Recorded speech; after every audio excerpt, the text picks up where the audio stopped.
दोस्तों, न्यूट्रल्स के प्लेटफॉर्म पर एक मरतबा फिर आपको खुशामदीद कहते हैं। एक और अहम खबर लेकर आपकी खिदमत में हाजिर हुए हैं। हमें बेहद खुशी है कि हमारी दी गई इन्फॉर्मेशन और बनाई गई वीडियोस आपको बेहद पसंद आ रही हैं, क्योंकि आपका फीडबैक हम तक पहुंचता रहता है, जो हमारे लिए इंतहाई अहमियत का हामिल है। दोस्तों, पीडीएम ने एक और गंदी चाल चल दी। पाकिस्तान तरीके इंसाफ के मजीद 35 अरकान कौमी असम्बली के इस्तीफे मंजूर कर लिए गए, यानी कुल तादाद अब 70 हो चुकी है। पिछले चंद रोज में पाकिस्तान तरीके इंसाफ के तकरीबन 70 अरकान कौमी असम्बली के इस्तीफे मंजूर किए गए हैं। इससे पहले स्पीकर कौमी असम्बली बार बार ये कहता रहे कि स्पीकर तब तक इस्तीफे मंजूर नहीं करेगा जब तक आइन के मुताबिक वो मुतमईन न हो सके। उसके लिए अरकान को स्पीकर के सामने पेश होना होगा। और आपको याद होगा कि कुछ अर्सा पहले पाकिस्तान तरीके इंसाफ के एक वफद ने स्पीकर कौमी असम्बली राजा परवेज अशरफ से मुलाकात भी की थी, और उस मुलाकात का कोई नतीजा नहीं निकला था, क्योंकि स्पीकर कौमी असम्बली राजा परवेज अशरफ बज़द थे कि अरकान को उनके सामने पेश होना पड़ेगा। लेकिन अब कैसी सूरत हाल बनी कि मुसलसल तरीके इंसाफ के इस्तीफे मंजूर किए जा रहे हैं और अरकान पेश भी नहीं हो रहे। अंदर की खबर आपके सामने लेकर आएंगे, लेकिन आपसे गुजारिश है कि इस वीडियो को लाइक कर लें और इसे अपने दोस्तों के साथ व्हाट्सएप ग्रुप पर भी शेयर कर दें। और अगर आप हमारे यूट्यूब चैनल पर नए हैं तो बराए मेहरबानी इसे सब्सक्राइब भी कर लें और साथ दिए गए घंटी के बटन पर क्लिक करना मत भूलिएगा। जी तो दोस्तों, शुरू करते हैं आज की वीडियो। मुसलसल पाकिस्तान की सियासत में तेजी आती जा रही है। इलेक्शन का माहौल बनता जा रहा है। पंजाब और खैबर पख्तूनख्वा की असम्बलियां तहलील की गई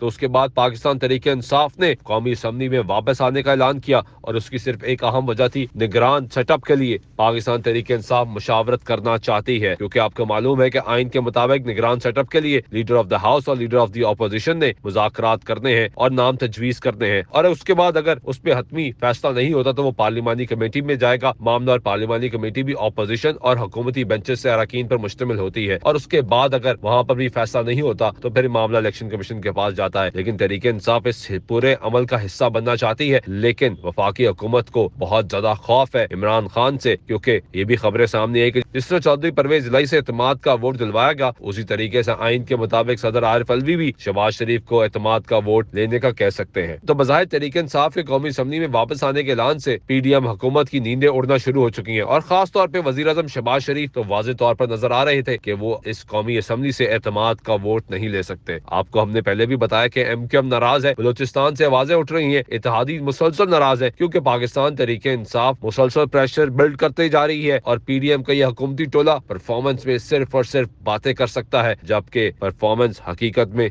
जीरो है। महंगाई बढ़ती जा रही है, लोग परेशान होते जा रहे हैं, बेरोजगारी में मुसलसल इजाफा हो रहा है, महंगाई की सताई अवाम हुकूमत से निजात चाहती है, जबकि पीडीएम की जानिब से कोई भी उसका मुतबादल फराहम नहीं किया जा रहा। दोस्तों, इसहाक डार जिसको जादूगर कहकर मौशत का लाया गया था और वापस लाया गया था वजीर आजम के जहाज में, आपको याद होगा कि इसहाक डार पाकिस्तान से फरार हुए थे और पाकिस्तान वापस भी वजीर आजम पाकिस्तान के जहाज में ही आए। तो ये कहा गया पीडीएम की जानिब से, खास तौर पर मुस्लिम लीग नून की जानिब से, कि इसहाक डार एक माहिर मौशत है, इनको समझ बूझ है, ये मामला ठीक कर लेंगे। जबकि तहरीक इंसाफ की जानिब से हालात खराब किए गए, पाकिस्तान को डिफॉल्ट की तरफ ले जाया गया। पाकिस्तान को अगर कोई बचा सकता है तो वो सिर्फ और सिर्फ इसहाक डार है, लेकिन इसहाक डार के भी आने के बाद कोई फर्क नहीं पड़ा, जबकि हकीकत यह है कि हालात मजीद खराब होना शुरू हो गए। मुल्क में आटे का बुरान शिद्दत इख्तियार कर गया, मुल्क में बिजली एक मरतबा फिर महंगी कर दी गई है, और आपको मालूम ही है एनर्जी इमरजेंसी लगाई गई है, जिससे कहा गया है कि दुकानों को 8 बजे बंद किया जाए। ये सारी सूरत हाल आपके सामने है। एक तरफ लोग पहले ही कारोबार ना होने की वजह से परेशान है, तो दूसरी तरफ दुकानों को भी जल्दी बंद करने के अहकाम जारी कर दिए गए, जिससे दुकानदार तबका मजीद मुतासर हो गया है। वो कह रहा है कि इस मुल्क में कैसे कारोबार करें जहाँ पे पहले काम नहीं है, जो चंद घंटे मिलते हैं काम करने के लिए वो हुकूमत ने डंडे के जोर पे बंद करवाना शुरू कर दिए हैं। दोस्तों, पाकिस्तान मुस्लिम लीग नवाज की सीनियर रहनुमा मरियम नवाज शरीफ भी वतन वापसी का ऐलान कर चुकी है, लेकिन कैसी अचंभे की बात यह है, पाकिस्तान में कोई सियासतदान मुल्क वापस आता है तो इसको भी खबर बनाकर पेश किया जाता है, क्योंकि ये वो सियासतदान है जिनका पाकिस्तान में सिर्फ और सिर्फ आना तब होता है जब ये इक़्तिदार के मजे लूटना चाहते हैं। इसके अलावा ये इक़्तिदार से निकलते ही बैरून मुल्क फरार हो जाते हैं, क्योंकि इनका असल घर तो लंदन है, पाकिस्तान इनका दूसरा घर है, जहाँ पे ये सिर्फ और सिर्फ हुक्मरानी करने के लिए आते हैं और माल और दौलत लूटने के लिए आते हैं। जबकि जब ऑपोजिशन की बारी आती है तो ये सारे दुम दबाकर लंदन फरार हो जाते हैं, जो कि इनका असली हकीकी घर है। इनके कारोबार लंदन में है, इनकी औलादे लंदन में है,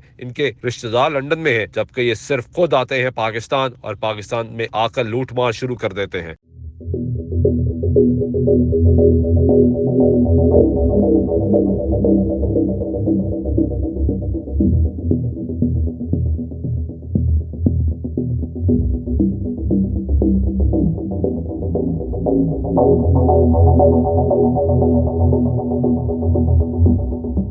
दोस्तों, पाकिस्तान तहरीक इंसाफ के मजीद 35 अरकान कौमी असम्बली के इस्तीफे मंजूर कर लिए गए हैं। इसके पीछे इसकी मंतक यह है कि शहबाज शरीफ मुसलसल कमजोर होते जा रहे हैं। उनकी ईवान पे भी गिरफ्त कमजोर होती जा रही है, क्योंकि शहबाज शरीफ और बिलावल भुट्टो जरदारी दोनों इक़्तिदार के मजे लूट रहे हैं और बैरूनी दौरों पे होते हैं। इस वजह से पीछे उनकी जमात से भी आवाजें उठना शुरू हो चुकी हैं। मिफ्ता इस्माइल हो जाए, शाहिद खाकान अब्बासी हो या ख्वाजा साद रफीक हो, ये तमाम लोग अब बात करना शुरू हो गए हैं कि पाकिस्तान में जमहूरियत से ये बेजार हो चुके हैं। ये वो सियासी लीडर है जिनको चेहरा बनाकर पेश किया जाता है, जिनको कहा जाता है कैंपेन लीड करें ताकि लोगों को मोबिलाइज कर सके। लेकिन अब जमातों के अंदर से भी आवाजें उठना शुरू हो चुकी हैं कि वो मौरूसी सियासत के खिलाफ है और वो इस निजाम के खिलाफ है जहाँ पे वर्कर्स को अहमियत नहीं दी जाती, जहाँ पे वो पॉलिटिकल वर्कर्स जो मारे खाते हैं, जेलों में जाते हैं, अपने ऊपर केसेस बनवाते हैं, लेकिन उनको इक़्तिदार का हिस्सा नहीं बनाया जाता, उनको अहम ओहदे नहीं दिए जाते। और जब ओहदों की बात आती है तो वो अपने अहले खाना के अलावा किसी को दिया ही नहीं जाता। ये सारी सूरत आप देख ले तो मुस्लिम लीग नवाज की भी यही सूरत हाल है। कायद नवाज शरीफ, पार्टी के सदर शहबाज शरीफ जो कि मुल्क के वजीर आजम भी है, पार्टी की चीफ ऑर्गेनाइजर मरियम नवाज शरीफ जो कि साहबजादी है नवाज शरीफ की, पाकिस्तान मुस्लिम लीग नवाज के यूथ विंग के सदर कैप्टन सफदर है जो कि शौहर है मरियम नवाज के, वजीर खजाना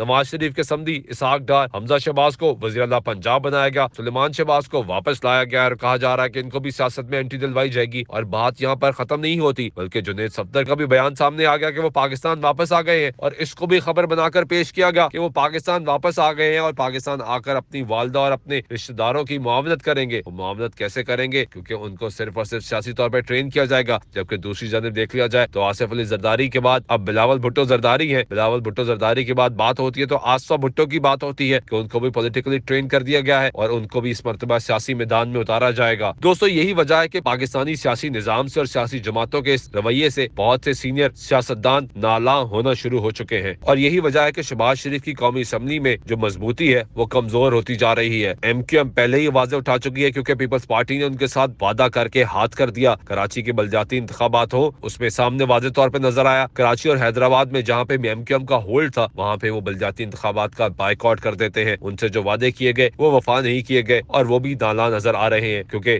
इसमें गारंटर शहबाज शरीफ थे। जबकि बलूचिस्तान से भी आवाजें उठ रही है कि उनको भी उनके हकूक नहीं दिए गए और अख्तर मेंगल का बयान भी सामने आया। उन्होंने कहा कि जो वादे हमसे किए गए वोट लेने के वक्त वो वादे अब वफा नहीं किए जा रहे। तो ये सारी सूरत आपके सामने है। इसके अलावा दीगर 2 सूबे बचते हैं जिसमें पंजाब और खैबर पख्तूनख्वा है, तो वहां पर तो खान ने इलेक्शन का माहौल बना दिया है क्योंकि असम्बलियां तहलील कर दी गई है और अब गवर्नर पंजाब को इलेक्शन की तारीख का ऐलान करना है। उसमें भी PDM अपनी चालाकी दिखा रही है क्योंकि आइन के मुताबिक जब असम्बलियां तहलील कर दी जाती है और गवर्नर इसका नोटिफिकेशन जारी कर देता है तो उस पर वाज़ेह तौर पर आइंदा होने वाले इंतखाबात की तारीख दर्ज होती है। लेकिन अभी तक पंजाब में तारीख ही नहीं दी गई जबकि असम्बलियां तहलील कर दी गई है और निगरान सेटअप के लिए मुशावरत का अमल जारी है क्योंकि PDM मुसलसल ये चाहती है कि वो इस इलेक्शन से राह फरार इख्तियार कर ले। और अभी ये भी बातें सामने आना शुरू हो गई हैं कि कहीं ना कहीं इलेक्शन कमीशन को इस्तेमाल करके, जो कि PDM की एक और सियासी जमात है, उसको इस्तेमाल करके पंजाब में इलेक्शन मजीद डिले करवा दिए जाए जो कि टेक्निकली 90 रोज के अंदर होने हैं। लेकिन वहां पे एक नया बहाना बनाया जा रहा है क्योंकि डिजिटल मरदमशुमारी नहीं हुई, इसीलिए पहले डिजिटल मरदमशुमारी की जाएगी, उसके बाद हल्का बंदियां की जाएंगी और उसके बाद इंतखाबात करवाए जाएंगे। दोस्तों, जितना मर्जी भाग ले, आखिर में इन्होंने आना कप्तान की गिरफ्त में ही है क्योंकि अवाम कप्तान के साथ है। दोस्तों, हमें उम्मीद है कि आपको हमारी